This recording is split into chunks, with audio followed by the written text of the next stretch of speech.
Hey everyone, in this video I will be showing you how to solve the error cannot find module codegen. So you will be getting this error when you run the command npm start in your React project.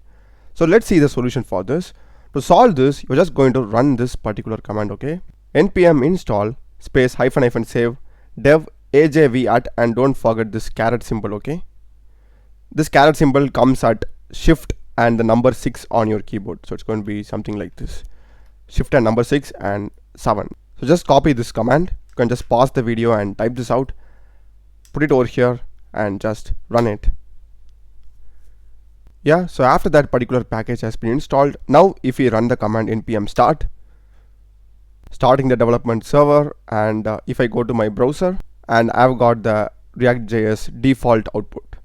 So that's the solution, guys. Do check the playlist of my channel. I've done a lot of videos in programming and AI tools. Check the playlist, subscribe me. Thanks for watching.